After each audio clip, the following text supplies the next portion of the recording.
253 dengan SMYS 35.000. Apakah tepat? Oke.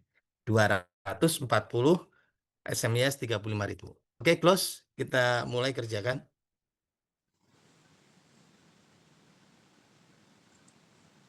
Close, biar saya ini. Kita hitung. Salsabila di close.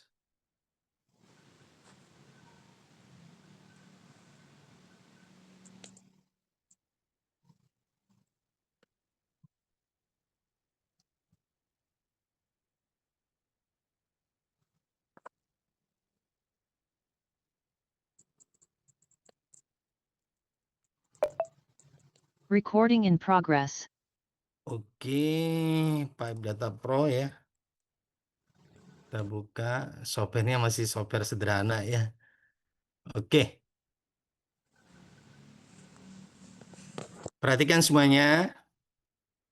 Sudah muncul belum ininya, softwarenya?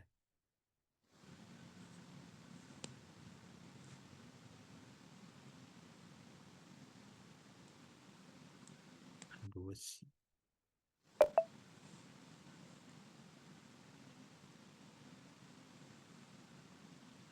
ya ampun. Oke ya, muncul nggak? Kelihatan semuanya? Itu Pak. Pak. Ada Pak. Pipanya berapa in katanya? Kok nggak ada infonya? Oh, bebas ya dipilihnya? Dari soal nggak ada Pak. Oke, nggak ada. Misalkan saya tambah ya. Pipa itu mengalirkan, tambahan soalnya ya, mengalirkan air dengan debit ya 100 liter per detik.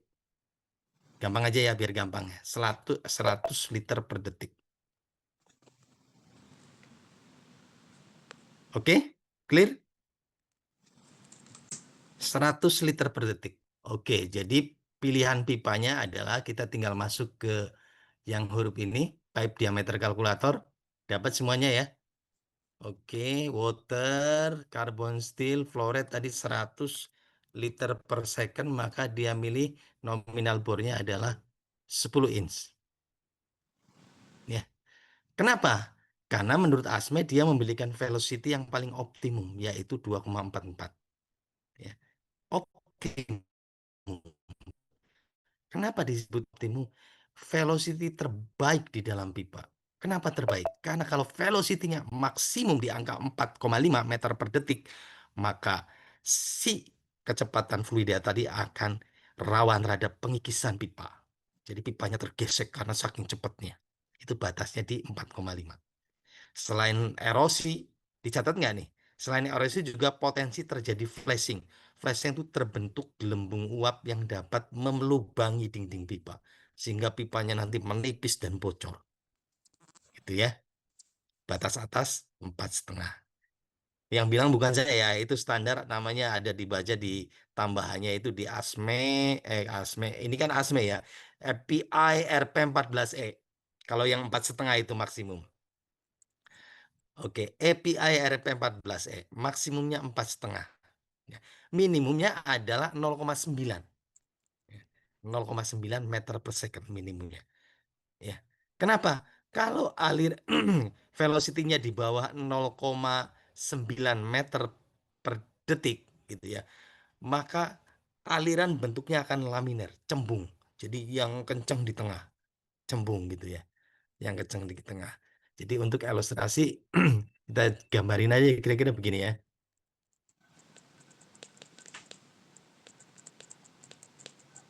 Semuanya perhatikan ya. Karena yang saya ajarin ke kalian bukan dari buku-buku Reclity, Simulblow atau apapun ya. Saya udah nggak pakai begitu-begituan. Jadi saya pakainya benar-benar standar praktis yang digunakan di pabrik ya. Jadi karena kalian juga nanti di pabrik udah nggak pegang gituan lagi ya. Yang baca ya, ini udah kelihatan belum? Kelihatan ya. Kelihatan, Ya, Pak. Oke ya. Halo, semuanya kelihatan? Ini kita ambil titik velocity tadi di tengah ya. Katanya menurut Asme tadi velocity optimumnya adalah di 2,44 tadi ya. Saya tulis di sini 2,44 ya. 244 meter per second ya.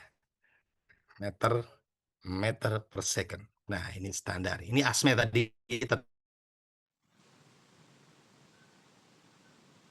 ya.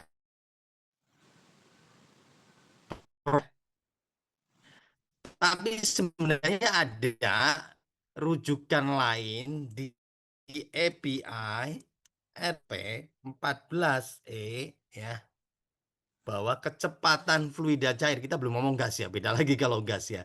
Kalau untuk liquid itu ya, titik maksimumnya adalah di angka 4,5 ya, meter per second, atau kalau dalam satuan fitnya itu berarti ini 15 ya.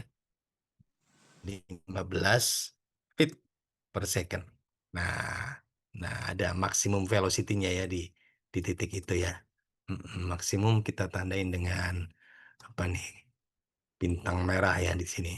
Nah, minimumnya kasih merah juga itu di angka 0,9 ya, meter per second, atau kalau dalam satuan feet ya berarti 3 feet per second. Gitu ya. Kenapa nggak boleh kurang dari 0,9? Nanti alirannya bentuknya begini. Kata Epi ya bukan kata saya ya. Saya sih apa ya, tinggal pakai aja. Nah, bentuknya begini. Laminer ya. Jadi laminer dalam artian yang cembung di tengah. Laminer alirannya ya. Jadi akhirnya apa? Yang kenceng di tengah aja, yang deket dinding pipa dia lambat kecepatannya. Akhirnya apa? Terjadi apa di sini? Terjadi pengendapan. Pengendapan bahasa Inggrisnya apa? Halo? Tuh, kan nggak tahu pengendapan bahasa Inggrisnya apa. Sedimentation.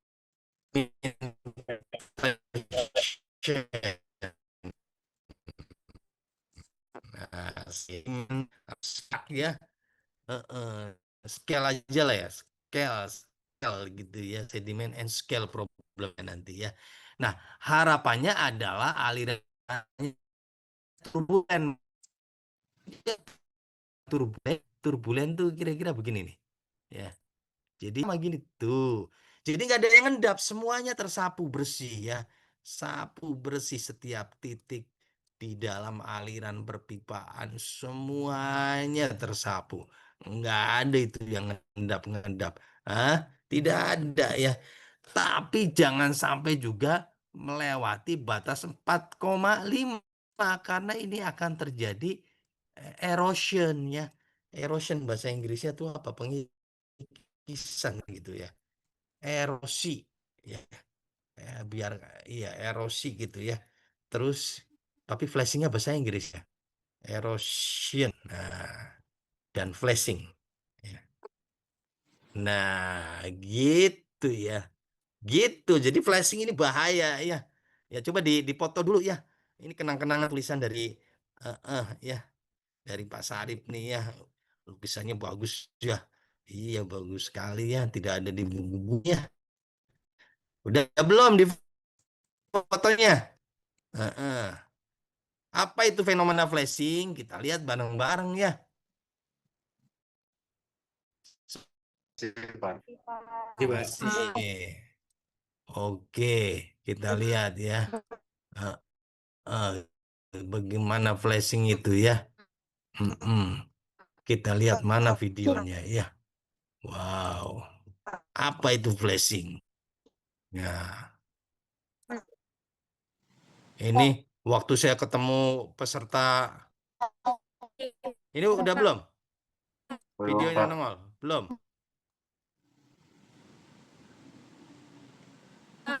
Oke. Udah nongol? Belum ada, Pak. Masih belum, Pak. Kenapa belum ada ya? Belum? Belum, Pak. Pak. Kenapa ya? Padahal udah share ya. Diulang nih share-nya. Nah, ini udah kayaknya nih. Udah belum? Udah, Pak. Nah, Ada, Pak. lihat ya. Ini waktu saya pertama ketemu oil and gas ya di Pertamina Hulu PHE, Pertamina Hulu Offshore West Madura, West Madura, ONWJ ya. Offshore ON, Offshore North West Java ya, North West Java, kemudian di offshore Madura juga.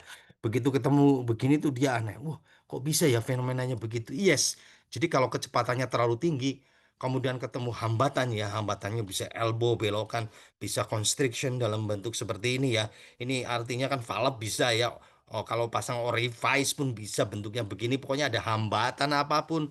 Maka kalau kecepatannya terlalu tinggi, itu akan terbentuk apa yang namanya apa? Gelembung ya. Ya. Halo? Kelihatan nggak gelembungnya? Kelihatan, Pak. Bubble. Gelembungnya terus pecah ya. Pecah nggak stabil ya. Nah, terus dia muter ya. Muter bergoyang tuh ya. Kayak penyanyi dangdut Bu Inul Daratista. Lihat coba. Lihat bergoyang tuh ya. Muter dia. Ya kan? Terus ketika muter apa yang terjadi? Dia akan melubangi dinding itu pipa-pipanya. Tuh. Ya. Gitu ya. Akhirnya apa yang terjadi terhadap pipa dan peralatan sekitarnya? Ya, itu akan bopeng-bopeng ya, rusaklah semuanya ya. Oke, paham nggak? Halo? Ya, Paham, Pak. Pak. Paham ya? Paham, Pak. Paham. Ya walaupun nggak ada ujian, nanti kalau di industri tanya begini-begini harus hafal ya. Ini standar loh ya, nggak ada di buku ya. Nggak ada di Reklaitis, nggak ada ya. Di Himmelblau nggak ada ya. Di buku TRK juga nggak ada ya. Ya, ya. Jadi kalau melebihi 4,5 meter per detik maka akan terjadi erosion dan flashing. Flashing itu erosi pengikisan lah kalian ngerti. Kalau flashing itu apa tadi ya? Flashing itu kalau ketemu hambatan karena alirannya begitu cepat dia akan terflashing menjadi bubble gitu ya. Gelembung-gelembung uap ya. Yang itu akan pecah gelembungnya itu ternyata ngebor ya. Ngebor nyanyi dangdut gitu ya, joget dangdut gitu ya. Ya, ngebornya itu bikin apa? Bikin pipa jadi bolong begitu ya. Oke ya. Clear. Jadi balik lagi ke sini. Mana tadi softwarenya? Balik lagi ke sini. Mm-mm. Lantas Pak Sarip kenapa ngambilnya nggak 0,9 meter per detik? Kenapa nggak 4,5? Itu minimum dan maksimum, bro. Ya, kita yang dinamakan optimum ya, ekonomik tengah-tengah ngambilnya di antara 0,9 dan 4,5 adalah 2,44. Gitu, coy. Ya. Oke, paham semua ya? Jadi sekarang kalau kalian milih diameternya pipa nggak usah bingung, nggak usah ngitung, nggak usah ribet, pakai software yang dari saya. Ya, langsung jebret dapat ya. Ya. Orang-orang industri senang dikasih software ini ya. Dikasih pula ininya apa namanya tuh? Apa tuh kodenya kalian masukin apa namanya? Ya, license-nya ya. Langsung gratis lifetime ya. Oke? Clear dan deal. Ada pertanyaan? Nggak boleh ya diskusi sama saya, nggak boleh ada yang Bapak nggak izin paham, bertanya. nggak Bapak boleh. izin bertanya. Silakan. eh, Apa bedanya? Kan tadi sudah dijelaskan tentang flashing. Nah, apa bedanya dengan kavitasi, Pak? Flashing dan kavitasi. Ya, istilah aja itu sama aja sebenarnya. Begitu ada uap dia melubangi sistem dinding material itu namanya kavitasi ya. Cuman ini prosesnya kavitasi kan berbagai macam kan bisa bisa akibat pengoperasian pipa ya. Misalkan kalian NPSHA kurang dari NPSHR di dalam pipa juga kavitasi. Tapi itu kavitasi pompa ya dengan gas di pompa. Kalau ini kavitasi akibat flashing. Kenapa flashing? Akibat velocity yang terlalu tinggi gitu loh. Yang jadi batasan sehingga jadi batasan dalam pemilihan diameter pipa ya. Tuh, ada lagi. Saya izin bertanya. Ya, silakan satu lagi. Nanti kalau bertanya Eh, ini nggak selesai-selesai. Yo, satu lagi apa? Kalau materialnya bukan karbon steel, itu apakah optimum dari velocity-nya bakal tetap sama atau beda ya? Tetap, tetap. Ya, yang mempengaruhi adalah hanya debit saja. Oke. Mm. Debit sama jenis fluida ya. Kalau material enggak. Oke? Bapak mau bertanya? Udah terakhir tadi ya. Oh, baik, Nanti Bapak. di sesi berikutnya. Nanti enggak maju-maju kita. Ya. Oke? Tapi saya senang ya. Kelas ini aktif ya. Pilih 10 in. Kenapa 10 Pak Sarip tadi ya? Karena apa? 10 liter per detik. Kenapa 10 liter per detik kudu milih 10? Karena dengan 10 ya, dia akan memberikan velocity 2,44 economic velocity. Itu loh jawabnya ya. Clear ya? Oke, sekarang kita masukin 200 Celcius ya. Barnya berapa, Bro? 40 ya. Nah, ini aturan lagi. Kalau tekanan 40 bar, oke, di dalam ASME B31 ya disebutkan untuk fluida cair ya dalam memilih peralatan harus dikasih toleransi tambahan safety sebesar 10%. Jadi kalau 40 tambah 10% jadilah 44. Jangan dipasin. Begitu bunyinya ya. Siapa yang bilang ASME ya? Ya, kok Pak Sarip hafal? Ya hafal dong. Tiap hari bacaan begituan ya. Ya. Tapi ditanya Reklaitis mah kagak hafal ya. Himmelblau buku-buku itu mah udah ya. Oke ya. Klik kalau gue lihat ya dulu saya juga kuliahnya bingung dan pusing. Nah, ya. Oke, klik ya. Klik nih. 1, 2, 3 jreng. Maka 10 in itu membutuhkan tebal berapa? Ibu-ibu, bapak-bapak, butuh tebal berapa? 9,22 9,22 mm. 9,22. Kita baca not. Nah, 922 itu ketika dia menggunakan allowable stressnya berapa? 20.000 PSI. Ini kan PSI-nya per 1000 nih, lihat. Berarti kalau 20 artinya 20.000 PSI dia. Kalau nggak per 1000 berarti ini ditulisnya lanjut 20.000, 20.000, 20.000 gitu. Biar singkat dia PSI per 1000 biar ditulis 20 saja gitu ya.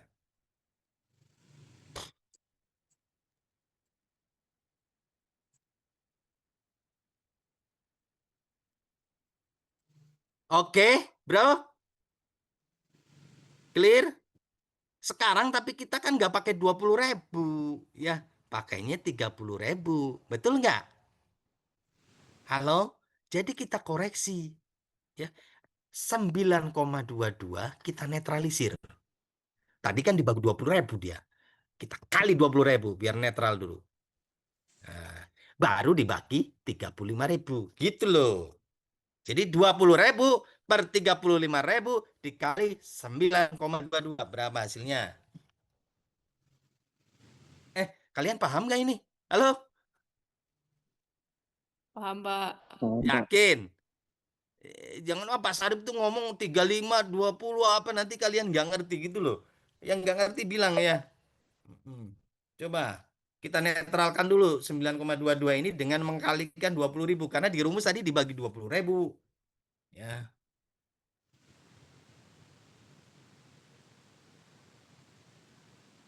Oke, 9,22 ya dikali 20 ya sama dengan dibagi 35 ya tah eta jadi ayo nama lain 9,22 deh nya 5,3 betul enggak? Halo? Betul, Pak. Betul, Pak. 5,3 nya.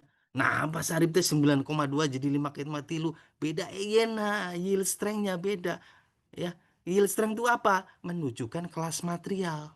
Ya, yang dirumus pakainya dia kelas material dengan yield strength 20.000. Sedangkan si Davan tadi makainya hoyong make naon?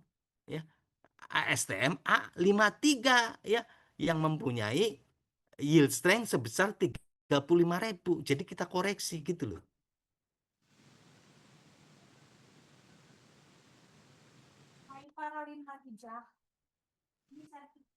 Halo, semuanya paham?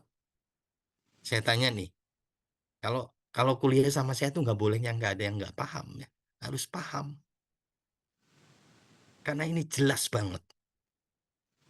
Siti Melinda, mana Siti Melinda?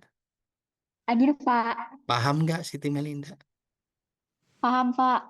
Masih saudaraan nggak sama Siti Nurhaliza? Enggak, Pak. Enggak ya, berarti bukan keturunan Malaysia ya. Oke, clear ya. Satu lagi tambahan. Ya, ternyata ya ini ada yang kurang software ini. Ada pernyataan di dalam ASME B31 yang menyatakan bahwa setiap pipa yang dipasang ataupun silinder ataupun tangki yang dipasang di lapangan harus ada toleransi safety ya. Yang pertama namanya corrosion allowance, besarnya sebesar 0,1 in. Dicatat ya. Yang kedua adalah grooving allowance sebesar 0,02. Coba kalian chat GPT, grooving allowance itu apa? Kalau saya dapatin adalah grooving allowance faktor ketidaksempurnaan mekanikal saat pipa atau silinder itu dibuat sebesar 0,02. Totalnya 0,1 plus 0,02. Jadi 0,12 inch. 0,12 inch kalau dimilikan adalah tilu mili. Nah, jadi maksud saya 5, tadi ditambah ajeng tilu jadinya 8, tilu. Halo, paham nggak? Oke, kita datangin Koko yang jual pipa ya. Kok, apa Dava? Butuh pipa kok. Eh, kita 40 bar kok operasinya kok. Berarti ya kalau tekanan desainnya ya jangan dipasin kok. Kasih 10%. Saya belajar dari Pak Sarip tuh kok. Harus kasih toleransi 10% menurut ASME. Jadi ya kemampuannya 4 bar kok. Berapa sih kokonya? Oke deh. Tapi 10 in kan? Kau tahu dari mana itu? Ambil 10 in. Sudah pakai software juga kok dari Pak Sarif kok. Pakai Pipe Data Pro. Dengan debit 10 liter per detik, diklik kita dapatin diameter 10 inch untuk memberikan velocity ideal ekonomik sebesar 244 kok. Oke deh. Terus Koko kasihlah 10 inch schedule 10. Apa artinya? Si Koko belum belajar pipa. Betul enggak? Yang ngasih asal-asalan schedule pipa. Ya, udah dikasih tahu ya. Tekanannya adalah 40 bar operasi maksimum desain kita bikin di 44, dia kasih berapa? 10 inch schedule-nya 10 yang tebalnya 4,19.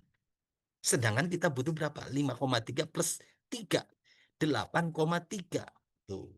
Ini tanyanya Koko belum kuliah material sama Pak Sarip gitu ya.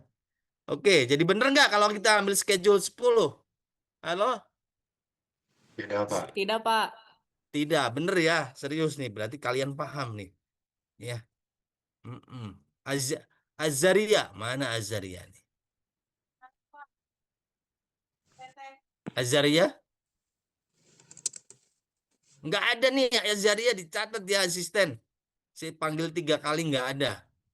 Erika, Azaria nanti di chat komen catat namanya. Erika. Hadir. Oke, Erika paham nggak? Paham.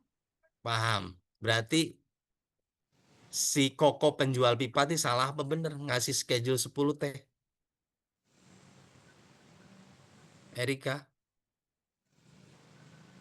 Iya, Pak. Lah, kamu ditanya nggak nyambung, Bapak Erika. itu, Bapak putus-putus, maaf. Jadi si Koko ini bener apa salah? Salah, Pak. Oke, harusnya schedule berapa? 20? Bener nggak?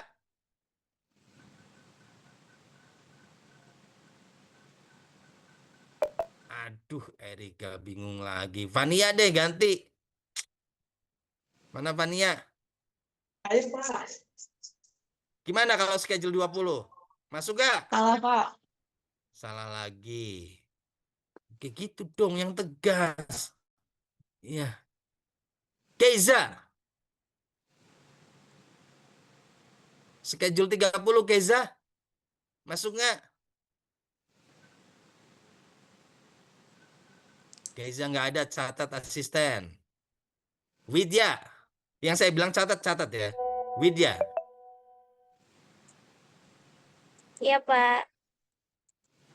Bener nggak schedule 30? Salah, Pak. Salah. Oke. Kemudian Anggi Lestari. Ingat ya yang tadi saya sebut nggak ada namanya mention. Not di grup. Di grup asisten.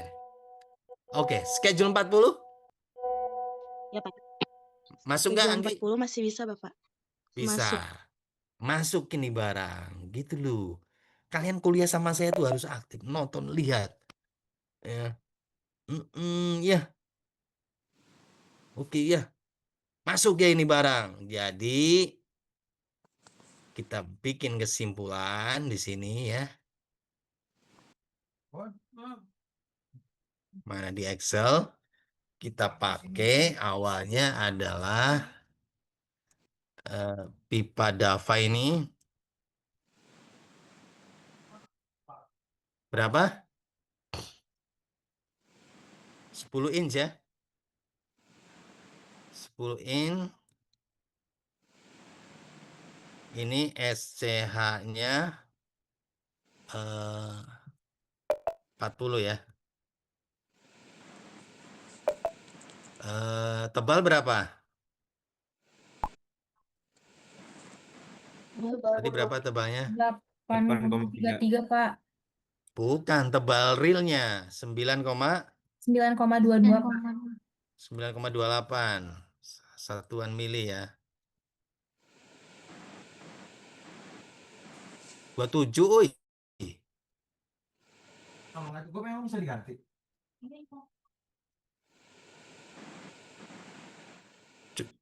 Oke, ini dari mana? Dari kalkulasi 5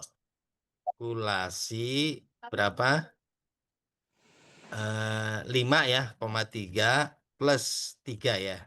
Sama dengan 8,3 ya. Tersedia schedule 40. Ya, gitu ya. Jadi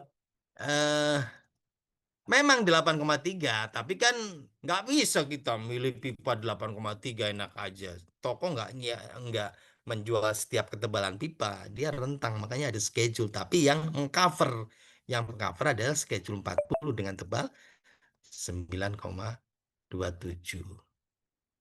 Pertanyaan berikutnya apa?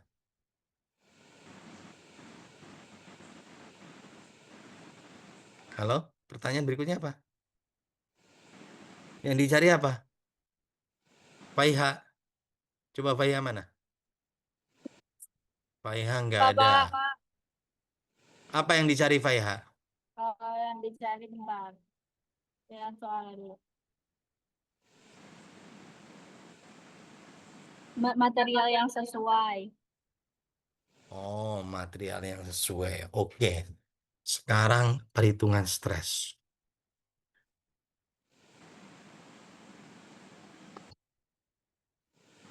Stres apa aksial dulu ya?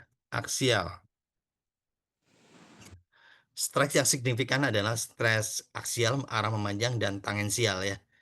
Oke. Aksial itu yield stress ya. Yield stress. Nanti di jangkauannya yield strength lagi. Atau AS aja ya. Axial stress. Nah, terus rumusnya ada E alfa delta T kan gitu ya. E-nya berapa? E-nya 29 juta Cirolu. Oke. A-nya alfa maksudnya berapa alfanya? Tika?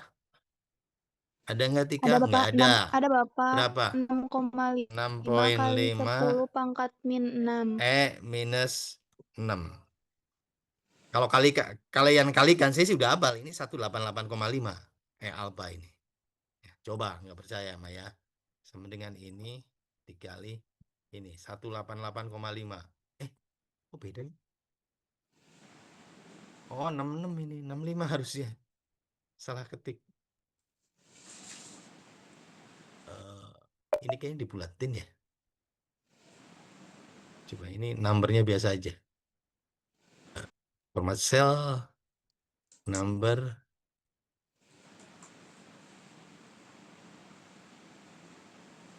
general. Tuh. Tuh kan 188,5 ya. Oke. T-nya berapa? T-nya berapa? 200 ya. 200 Pak. Celcius, tapi harus Fahrenheit. Berapa Fahrenheitnya? Yuk, silakan konversi. 392 Pak. 39.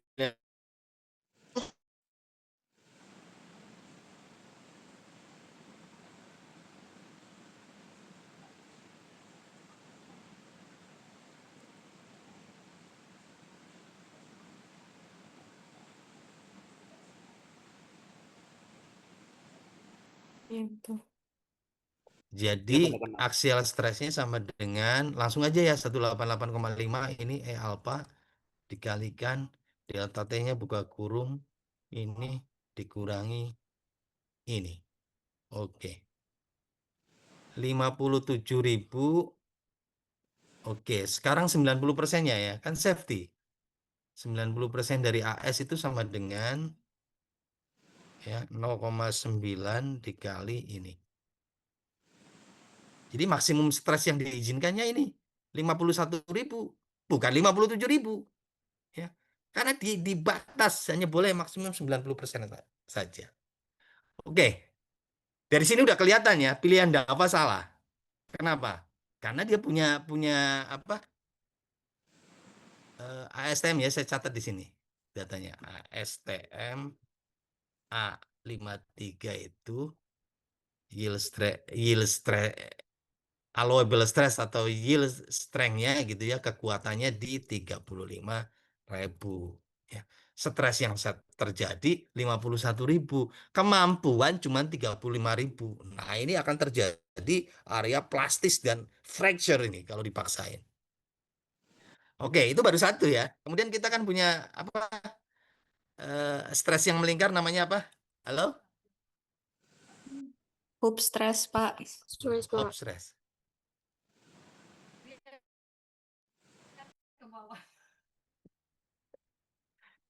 Hope stress ya.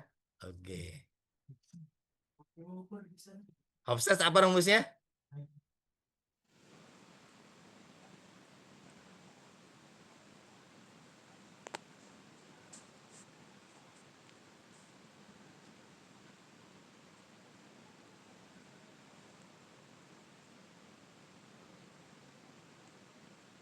,2 mili, coba di konversi ke inch berapa?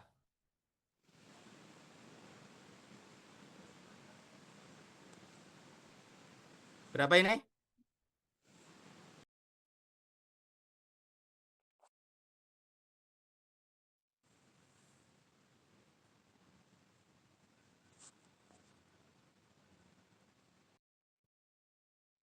Recording in progress. Koma 3.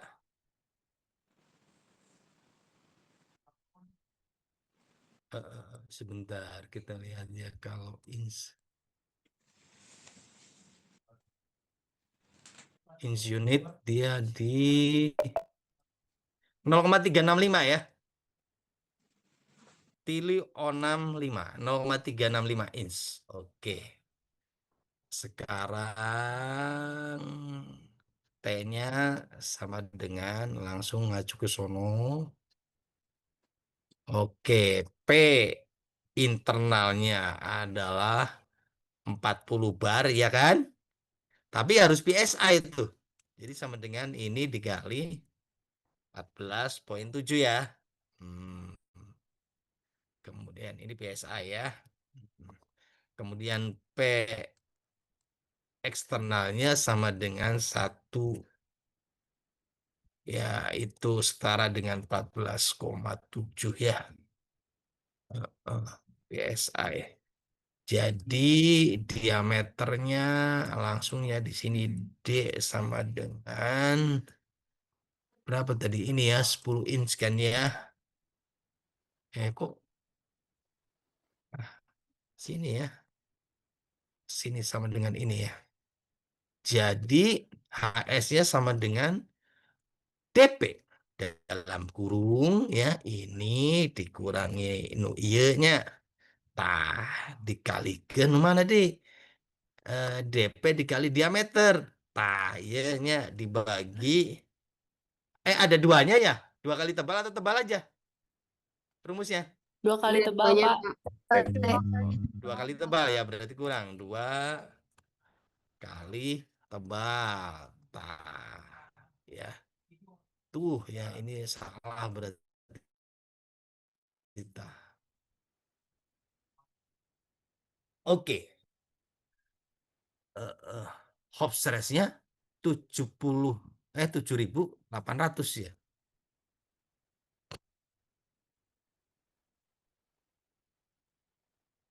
Oke. Oh, ini kok 90%-nya di sini. Sorry.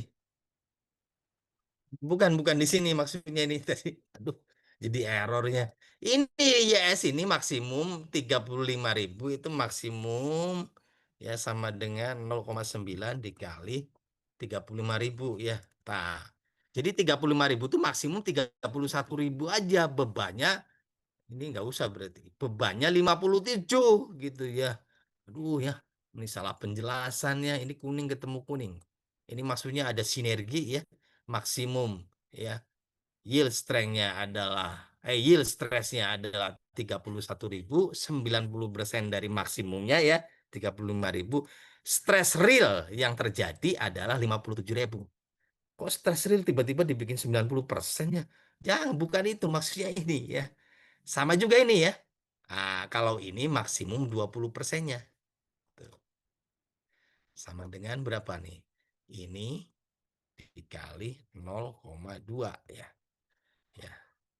Maksimum 7.000 yang terjadi jangan merah semua ya. Jangan kuning semua. Oranye.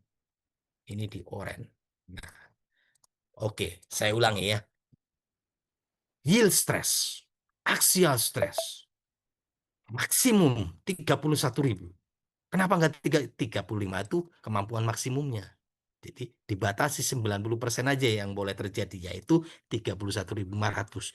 Tapi stres yang terjadi gara-gara suhunya 200 adalah 57.000. Jadi gagal ini ya memenuhi syarat 1. Dari sisi hop stress ya maksimum hanya 7.000 karena 20% dari 35.000 kalau hop stress maksimum. Yang terjadi 7.800. Jadi gagal, tidak lulus di dua-duanya. Salah satu tidak lulus saja gagal material, nggak boleh. Apalagi ini gagalnya dua-duanya. Gitu loh. Halo, paham nggak nih? Pak. Terus mau pakai yang mana materialnya? Coba, ada X80, ada X60 ya, kalian kemarin baca ya. Udah dapat materinya kan? Halo? Jadi gantinya misalkan API 5L ada grade 60 ya. Ada nih. Dia SMS-nya 60.000.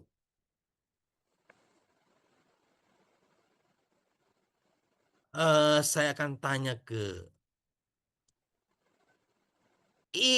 Erwan Wagub Jabar. Erwan, kalau kita pakainya API 5L grade 60 mampu nggak?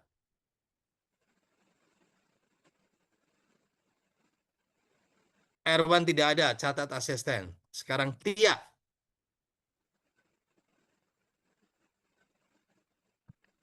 Hadir Bapak. Ya, mampu nggak Tia? Pakai Nggak bisa Bapak. nggak bisa, kenapa Tia? Kurang besar. Mana yang gagalnya di unsur mana? Di Hobbs rate atau di axial stress? Di unsur yang aksial. Di unsur aksial 54 karena stresnya 57 kan? Betul. Iya Bapak. Clear. Absah. Nih saya ganti ya. API 5L grade. Sorry ada X-nya ya. X70 tadi juga ada X-nya. X60 tadi tuh. X70 berarti ini 70.000. Absah. Masuk gak? Masuk, Pak. Masuk. Gitu loh kalian milih material ya. Please jangan lupa gini-gini nanti terbawa sampai ke pabrik ya. Ada analisis engineeringnya, ada sumbernya. Sumbernya langsung dari standar gitu loh.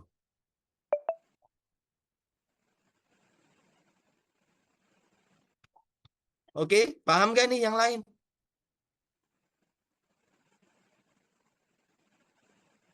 Jadi kalau nggak ikut kuliah saya sekali aja rugi kalian nggak dapatin pelajaran real ya, yang sering dibahas di pabrik gitu ya. Oh, Bapak izin ya. bertanya. Ya, saya buka satu pertanyaan aja ini karena udah jam 8 saya mau ngajar di Guru Migas ya. Oke, silakan. Maaf Pak, kan kalau di PPT yang Bapak kirim, rumus aksial stres itu E dikali alfa dikali delta T dikurangi V dikali SH. Ya, itu harusnya itu. Tapi V dikali SH itu nilainya kecil, cobain aja. V-nya kan 0,3 kan? Apa tegangan transversal dibagi tegangan tangensial itu 0,3 Poisson ratio V itu 0,3 dikalikan dengan Hopf stress ya. Jadi ini misalkan ya kalau mau mau komplit ya berarti realnya ya. Saya sih selalu ngitung yang kepalanya aja. Kalau mau detail memang ini dikali 0,3 ya dikali ini ya Hopf stress. Tuh, beda dikit aja. Jadi ya, kadang-kadang nggak saya hitung gitu loh. Tapi betul tuh mengingatkannya. Harusnya kalian mah lagi belajar ya. Harusnya detail ya. Oke ya. Makasih Pak. Saya kasih merah deh. Good pertanyaannya ya. Koreksi buat saya. Oke ya. Kira-kira itu ya. Saya tutup ya pertemuannya karena saya harus ngajar di tempat lain. Di kelas lainnya. Oke ya. Clear ya. Recording Eh, eh. stopped. Ini udah silakan kalau mau difoto sudah difoto ya. Halo? Sudah difoto ya? Sudah, Sudah Pak. Oke, di record juga kelihatannya ya. Oke, kita close.